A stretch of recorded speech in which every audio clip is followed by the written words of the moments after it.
რომ ადამიანის ცხოვრებაზე, მისი პიროვნების მიზანსა თუ მისწრაფებათა ჩამოყალიბებაზე გენეალოგია ბევრს განაპირობებს.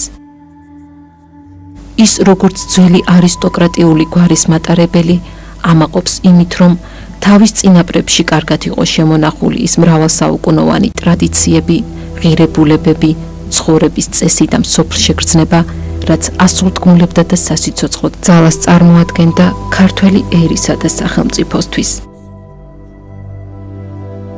ეს საოცარი წიგნი გვაჩვენა ახლა თქვენმა მეუღლემ თქვენი გენეალოგიის შესახებ.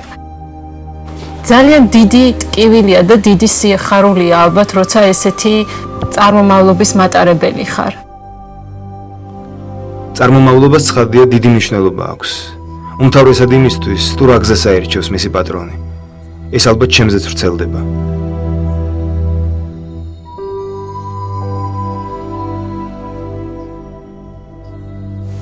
ოჯახურმა და ნათესაურმა გარემომ ცხადია თავისი დაღი დაასვა ბერი დავითის პიროვნებას.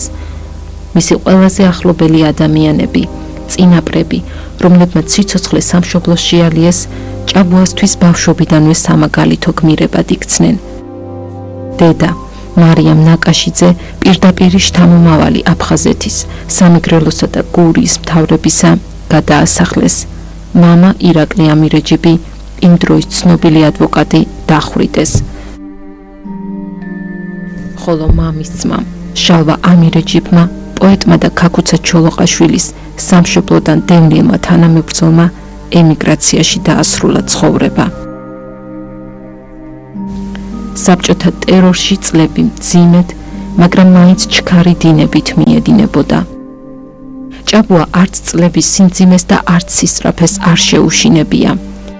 მან თბილისის 46 საშუალო სკოლის დასრულების შემდეგ ამიერკავკასიის ელექტროტექნიკუმის რადიო ფაკულტეტი დაამთავრა. 1929 წელს კი თბილისის სახელმწიფო უნივერსიტეტის იურიდიული ფაკულტეტის სტუდენტი გახდა, ხოლო 1 წლის შემდეგ ფილოლოგიის ფაკულტეტზე გადავიდა სასწავლებლად. სწორედ ამ პერიოდიდან გახდა ჭაბუა ამირეჯიბი საბჭოთა რეჟიმისათვის საეჭვო, საშიში და მიუღებელი პირი. 1953 წელს არალეგალური ანტისაბჭოთა ორგანიზაციის თეთრი გიორგის ერთ-ერთი დამაარსებელი და წევრი ჭაბუა ამირეჯიბი შეიარაღებული აჯანყების მზადების ბრალდებით პირველად დააპატიმრეს და 25 წლიანი პატიმრობა მიუსაჯეს, რაც შემდგომ სასიკვდილო განაჩენით შეუცვალეს.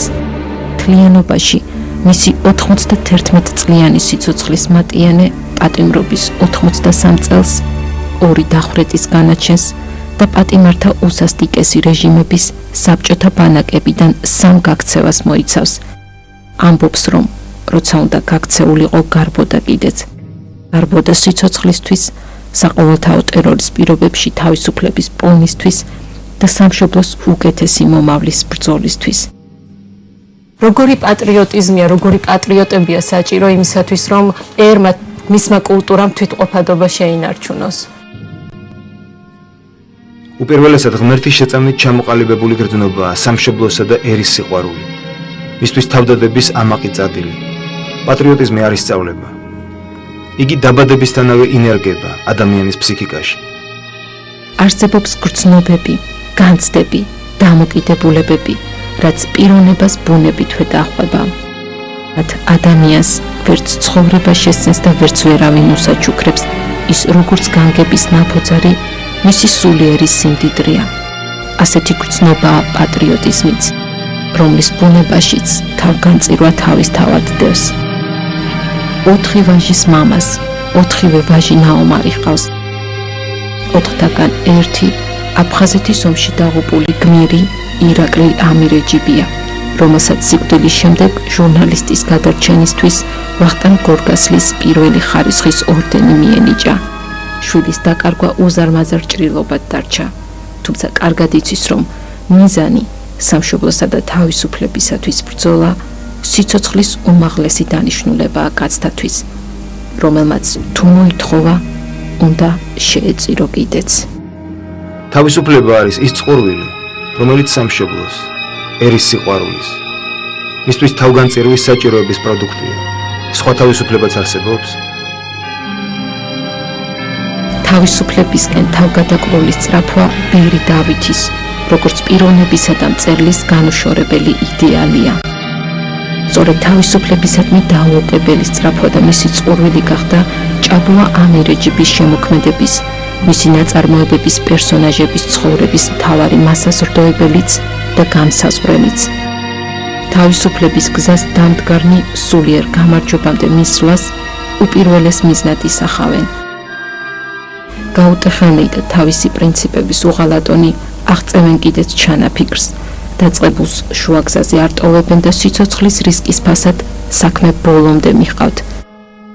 ასე ხდება დაცვას შემთხვევაშიც და გორას შემთხვევაშიც. გორა თავად ჭაბუა ამირეჯიბია, კაცი, რომელსაც ყოველთვის ჯეროდა ცხოვრების გზას მარტო კი არ მიუყვებოდა, არამედ იმ საქმესთან ერთად, რომლის აღსრულებაც ეწადა. ასეთმა სულიერებამ აქცია კიდეც ის ერში დაბადებულ ფენომენად, მოვლენად საერო და სასულიერო ცხოვრებაში. თქვენი ნაწარმოების გმირებისთვის მთავარი არის სულიერი გამარჯვება. სულიერ გამარჯვებად მიმაჩნია ყოველგვარ სიბნელეთა ძლევა. მათ შორის რეპრესიების მიმართ შიშის ძლევა. როგორ უნდა დაძლიო ის ცხოვრებისეული დაბრკოლებები, რომელიც მუდამ თან გდევს?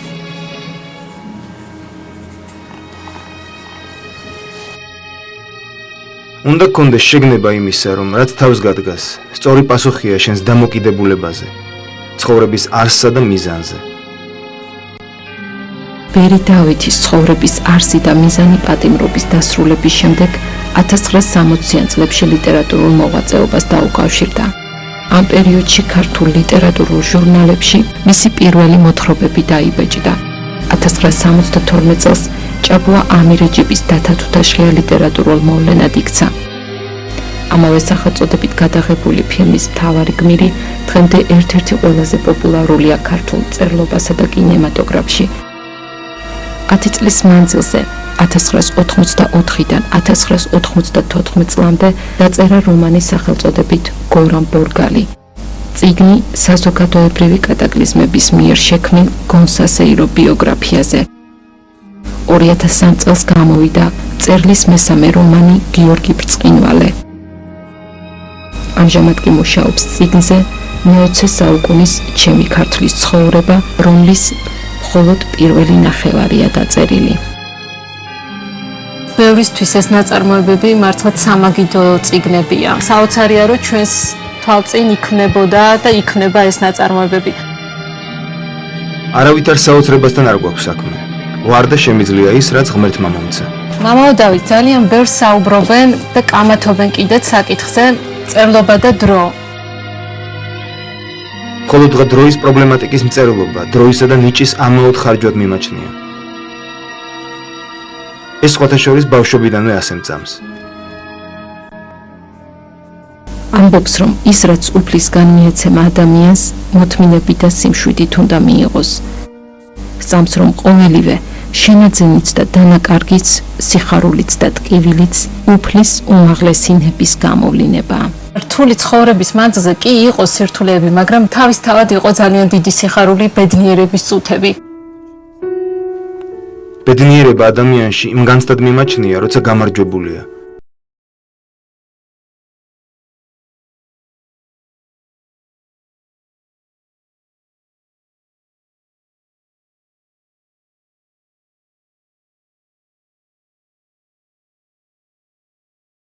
თქვენს წერთ. თავისი მოვალეობა უნდა გააჩნდეს ყველა ადამიანს და ის საქმე უნდა აკეთოს, რისთვისაც არის მოსულიო. მაგრამ პრობლემა იმაშია, რომ ძალიან ბევრი ადამიანი ცხოვრების ბოლომდეც კი ვერ არკვევს, რისთვის არის მოსული. რა არის აი ეს უპირველესი მოვალეობა იმ ღირებულებათა სკალაზე, როგორ ფიქრობთ, რასაც უნდა მიუძღვნას ადამიანს?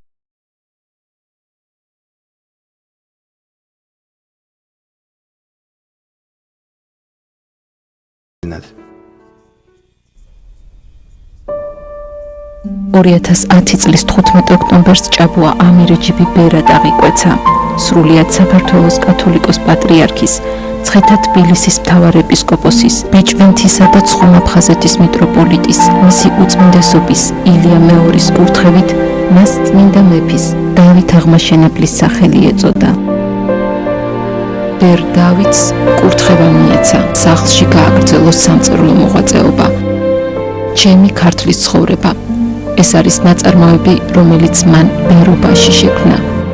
ნაწარმოების პირველი წიგნი მან მის უწმინდესობას საქართველოს პატრიარქს უსაჩუქრა.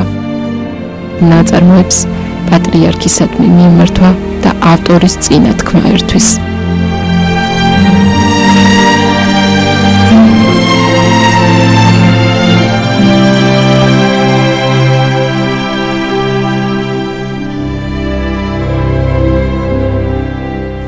თქვენ უწმინდესობა. ყველაფერში გამარჯვებას გისურვებთ თქვენ, ჩვენს ეკლესიასა და ქართველ ერს, რომლის შემდგომი არსებობის ძირითად პირობად ქრისტიანობა და თქვენი უდრეკი მსახურება მიმაჩნია. თქვენი მონამორჩილი ჭაბუა ამირეჯიბი, თბილისი, მაისი 2010 წელი.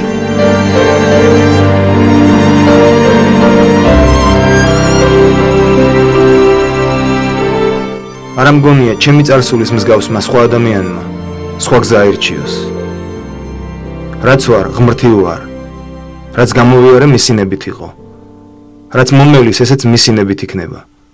მორწმუნე ვარ და არა ბრმა დამღიარებელი ღმერთისა. ერთავად აღმართებში სიარული მარგუნა მაღალმა ღმერთმა დავჩა ჩანაკდი, მაგრამ დღესაც აღმართებს მივებრძოლები და აგერ თხემს გადაღმა დაღმართი იწყება, იქით რომ მიემართება საიდანაც აღარავინ დაბრუნებულა. მზის ჩასვლა ჩემს სავალზე დიდი და პატარა უხფოთლიანი ხეების ჩრდილები გადმოწოლინან, ვიბნევი ვერ გადამიწყვეტია, რომელს მიუძღვნა დარჩენილი სიცოცხლის ფიორა ნაწილი მაინც. ყოველ მათგანს ვეთაყვანები, მათაც, ვინც ჩემთან და ჩემში იქნება სიკვდილამდე, მათაც, ვინც ჩემზე ღირსეულად მიიჩნია თავი და აღარ მინდომა, ვერც ერთი ვერ გაქრა. არ დამიტოვეს სიცარიელე და ბარაქიანი გლეხის ქვევრივით, პირთამდე სავსე ვარ დღემდე იმხეთა ჭრდილებით. უნდა დავიცალო, მიქცევა ახლოა და ვალი მადევს, აღმართს გარდიგარდ მოშეყოლებული ჭრდილებისა. არ ეგების საფლავში ჩავიტანო მათი სახელები, ნაქმნარი, აღსრულებანი და ვითარებანი, მათ რომ ახლდათ, თუ მათგან დამოუკიდებლად რომ ეფინენ ჩემს გზასა და სავალზე. ღმერთო, მომეც ძალი ვალთახდისა და მშვენიერების ღაღადისისა, წერათ მწერალო მარწმუნე რომ ეს ბოლო გამოცდა შემართებისა ბედის წერისეული კვეთებაა. ახლო წარსულში მეუღლით ურთ ვეახლე ატოცის წმინდა გიორგის და მუხლმორთხმით შევევედრე.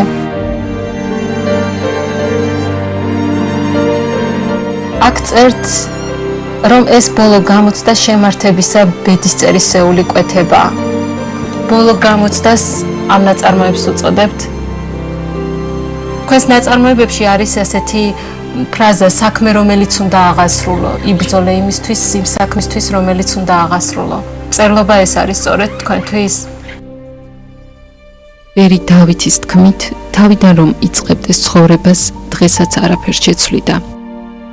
ღმერთისგან დაშვებულს ყოველივეს მშვიდად და მოთმინებით მიიღებდა.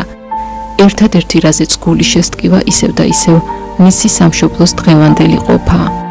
იმედოვნებს რომ საქართველო მალე გახდება ერთიანი ძლევამოსილი ქვეყანა, რომლისთვისაც თავგანწირვით იბრძოდნენ მისი წინაპარნი და ისევე ოცნებობდნენ მის აღორძინებაზე, როგორც დღეს სამშობლოსთვის გულანთებული ქართველები. რას ეტყოდით მომავალ თაობას? იდექ მკვიდრად და ურყევლად, შენი ერისა და სამშობლოსთვის ბრძოლაში. ამბობს რომ ცხოვრების ამ გადასახედიდან სანანებელი და უკან დასაბრუნებელი არც არაფერია. ყველაფერი ისე მოხდა, როგორც უნდა მომხდარიყო. რაც ახსოვს, ცხოვრებაც ის არის, დანარჩენი უბრალოდ არსებობაო. ის რაც შესძლო, არ დაიკარგება.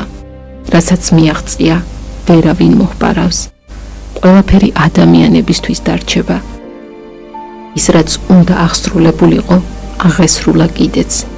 ერის კაცობიდან ბერობამდე, გზა თავისუფლებიდან თავისუფლებამდე, რომლის იდეალიც და ერთადერთი უმაღლესი მიზანი იყო მკვიდრად და ურყევლად დგომა ერისა და სამშობლოსთვის სამკვდრო სასიცოცხლო ომში. ასეთია და ასეთად დარჩება კიდეც ჩვენი საუკუნის მწერლის ბერი დავითის ერისკაცობაში ჭაბუა ამირეჯიბის სულიერი იმპერია.